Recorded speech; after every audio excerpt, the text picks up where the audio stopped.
Assalamualaikum warahmatullahi wabarakatuh. Sebelumnya perkenalkan, nama saya Elvina Rizka Disti, biasa dipanggil Vina. Nomor induk mahasiswa 2011240045 dari program studi Pendidikan Guru Madrasah Ibtidaiyah semester 4 Lokal B. Adapun video kali ini saya buat untuk memenuhi tugas ujian akhir semester atau UAS Konsep Dasar IPA MISD dengan dosen pengampu Ibu Fizadora Selpa Pertiwi MPD. Adapun video konsep dasar IPA MISD yang akan saya bahas pada kali ini yaitu mengenai benda. Baiklah, sebelum masuk pada materi, saya akan menyebutkan beberapa poin yang nantinya akan saya bahas. Yang pertama yaitu tentang pengertian benda. Yang kedua, pengelompokan benda berdasarkan wujudnya. Yang ketiga, perubahan wujud benda. Yang keempat, sifat bahan. Yang kelima, hubungan antara sifat bahan dan juga penyusunnya. Baiklah, kita masuk pada materi yang pertama, yaitu tentang pengertian benda.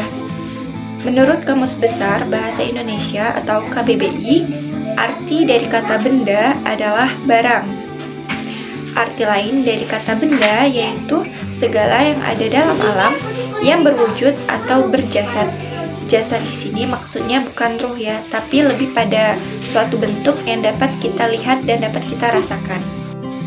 Lanjut materi yang kedua, yaitu tentang pengelompokan benda berdasarkan wujudnya. Jadi berdasarkan wujudnya, benda dikelompokkan menjadi 3, yaitu benda padat, benda cair, dan benda gas. Yang pertama itu benda padat. Benda padat secara sederhana artinya adalah barang yang dapat kita lihat, dapat kita pegang, dan dapat kita rasakan. Benda padat memiliki beberapa sifat. Sifat yang pertama, benda padat mempunyai ukuran dan bentuk yang tetap. Maksudnya di sini, ingin diletakkan dimanapun, benda padat tidak akan berubah-ubah bentuknya. Kecuali jika dilakukan suatu tindakan yang dapat merubah struktur atau komponen penyusun dari benda padat tersebut. Sifat yang kedua, benda padat mempunyai berat. Contoh barang-barang sekitar yang berbentuk benda padat yaitu seperti buku, pena, pensil, penghapus, kursi, meja, dan lain sebagainya. Yang kedua, benda cair.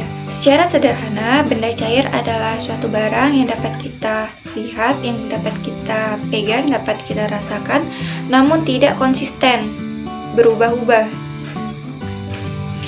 Layak halnya seperti benda padat, benda cair juga memiliki beberapa sifat. Sifat yang pertama, benda cair bentuknya sesuai dengan tempatnya. Maksudnya, benda cair akan menyesuaikan bentuk di mana dia diletakkan. Misalnya, jika benda cair diletakkan di gelas, dia akan membentuk seperti gelas. Di botol, dia akan membentuk seperti botol. Sifat yang kedua, benda cair isinya tetap. Yang ketiga, benda cair mempunyai berat seperti benda padat. Yang keempat, permukaan benda cair yang tenang selalu mendatar. Dan yang terakhir, benda cair mengalir dari tempat tinggi ke tempat yang lebih rendah. Beberapa contoh dari benda cair misalnya seperti air minum, air keran, susu, teh, kopi itu termasuk ke dalam benda cair. Dan yang terakhir adalah benda gas. Benda gas adalah suatu barang yang hanya dapat kita rasakan, tidak bisa kita lihat dan tidak bisa kita raba. Benda gas juga memiliki beberapa sifat seperti padat dan cair. Yang pertama, sifatnya adalah benda gas mengisi seluruh ruangan yang ada. Jadi, jika benda gas diletakkan pada suatu benda, dia akan mengisi benda tersebut. Dan yang kedua, benda gas memiliki berat. Contoh dari benda gas itu misalnya seperti oksigen, karbon dioksida, udara. Itu juga termasuk pada contoh dari benda gas. Baiklah, untuk memperjelas bagaimana sifat-sifat dari benda padat, cair, dan benda gas, saya sudah menyiapkan video alat peraga mengenai sifat-sifat dari benda padat, cair, dan gas. Mari kita simak video mengenai hal tersebut berikut ini.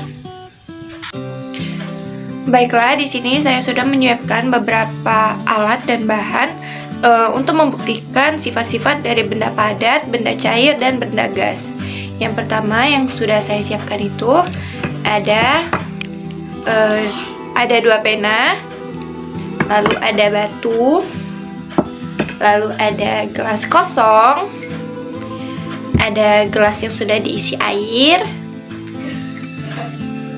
ada balon yang belum ditiup, dan ada balon yang sudah ditiup. Yang pertama yang akan kita buktikan yaitu sifat dari benda padat. Benda padat itu sifatnya adalah dia bentuknya tetap, tidak berubah-ubah, mau diletakkan dimanapun, dan memiliki berat. Jelas ya, benda padat punya berat karena kita saat memegangnya atau membawanya ini terasa berat. Dan sifat yang kedua itu mau diletakkan dimanapun, dia tidak akan berubah bentuk. Misalnya, kita ambil 2 pena ini, kita letakkan dia di gelas. Apakah dia berubah bentuk menjadi seperti gelas? Kan tidak ya, jadi dia tetap pada bentuk awalnya, yaitu berbentuk pena. Itu membuktikan benda padat. Yang selanjutnya itu benda cair. Saya sudah menyiapkan air yang sudah diisi gelas yang sudah diisi air, gelas yang sudah diisi air, dan gelas yang masih kosong. Kita akan pindahkan air di gelas ini ke gelas yang di sini.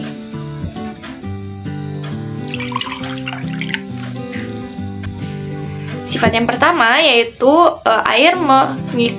benda cair mengikuti bentuk di mana dia diletakkan.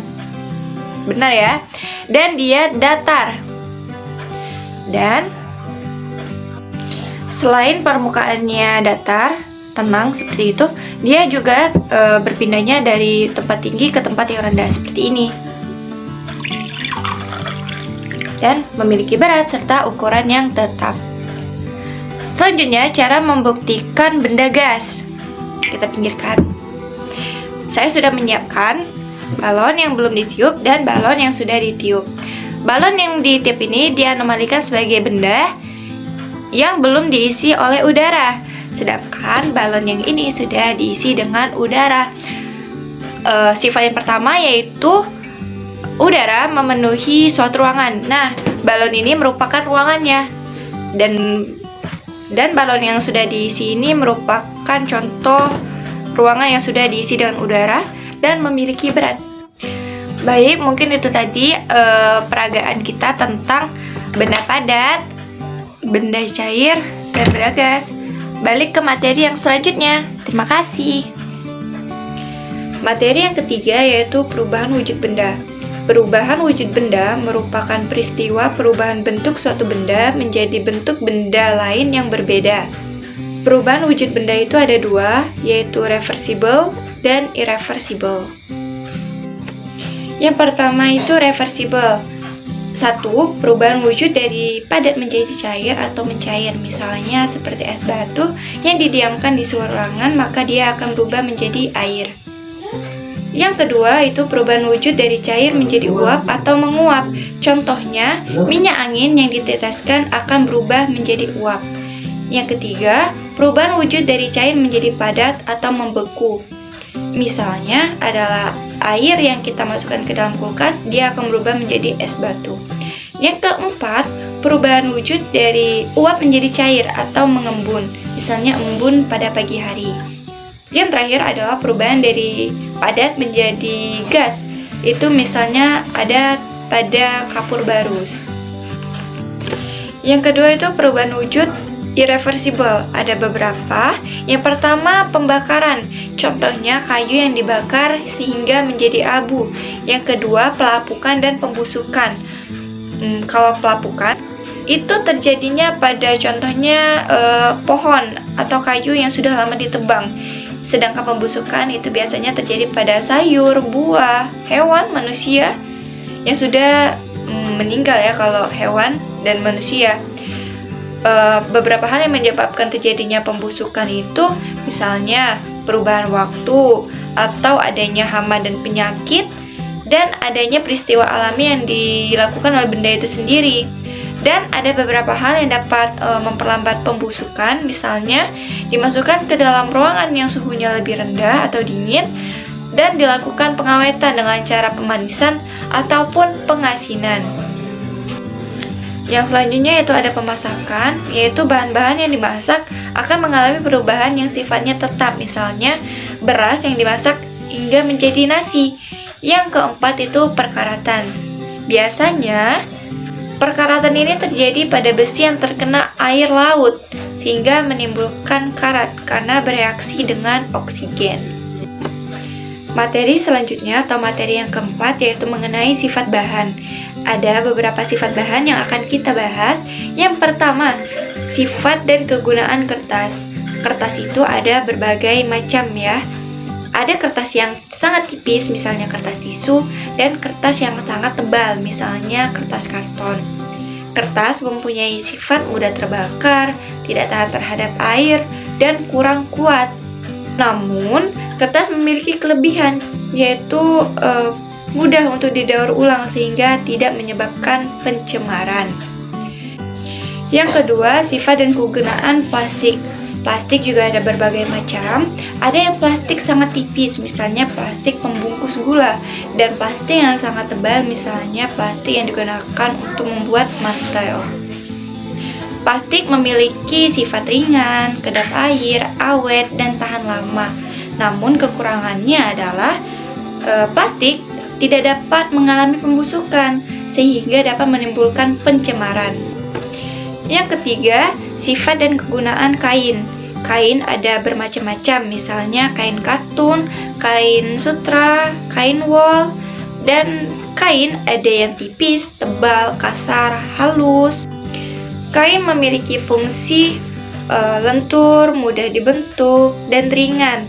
Tapi kekurangannya di sini, kain tidak dapat membusuk sehingga dapat menyebabkan pencemaran. Yang keempat, sifat dan kegunaan karet. Karet memiliki sifat lentur, tidak dapat pecah, dan kedap air.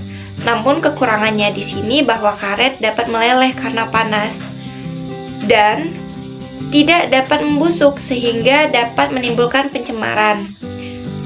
Yang kelima, sifat dan kegunaan logam. Logam ada bermacam-macam, misalnya besi, baja, aluminium, dan tembaga.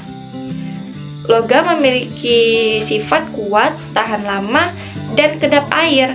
Namun kekurangannya di sini, logam itu juga tidak dapat membusuk sehingga dapat menyebabkan pencemaran. Dan yang terakhir adalah sifat dan kegunaan kaca. Kaca memiliki sifat kedap air, tahan lama, dan transparan. Namun di sini kekurangannya adalah kaca itu cukup berat dan tidak tahan terhadap goncangan, suhu yang terlalu dingin atau terlalu panas, dan kaca itu tidak dapat membusuk sehingga dapat menyebabkan pencemaran lingkungan. Lanjut materi yang terakhir yaitu tentang hubungan antara sifat bahan dengan bahan penyusunnya. Yang pertama itu ada plastik. Sering kita temui pada alat rumah tangga seperti ember, lemari, kursi. Ada juga pada tali. Biasanya tali yang terbuat dari plastik ini memiliki sifat yang kuat, lentur, dan juga licin. Namun kelemahannya di sini tidak tahan terhadap panas. Yang kedua itu nilon. Nilon juga terbuat dari plastik. Nilon ini memiliki sifat gaya tarik menariknya kuat, tahan lama, lalu cepat kering, dan juga kenyal. Biasanya ini nilon digunakan dalam panjat tebing ataupun jalan nelayan. Yang ketiga itu benang. Benang ini bisa terbuat dari hewan ataupun tumbuhan. Kalau dari tumbuhan itu biasanya terbuat dari kapas, sedangkan hewan itu biasanya terbuat dari ulat sutra ataupun bulu domba. Benang ini merupakan bahan mentah yang digunakan untuk membuat kain ataupun pakaian ataupun lainnya. Yang keempat itu ada senar. Senar merupakan tali yang berasal dari plastik. Pemakaian senar ini biasanya pada kehidupan sehari-hari itu digunakan untuk alat musik seperti gitar dan alat olahraga seperti raket bulu tangkis, raket tenis, ataupun senar pancing. Dan yang terakhir itu ada tambang. Tambang ini berasal dari serat tumbuhan, plastik, ataupun dari Kawat besi tambang biasanya dipakai untuk kegiatan tarik tambang ataupun tali pada jangkar dan lain sebagainya.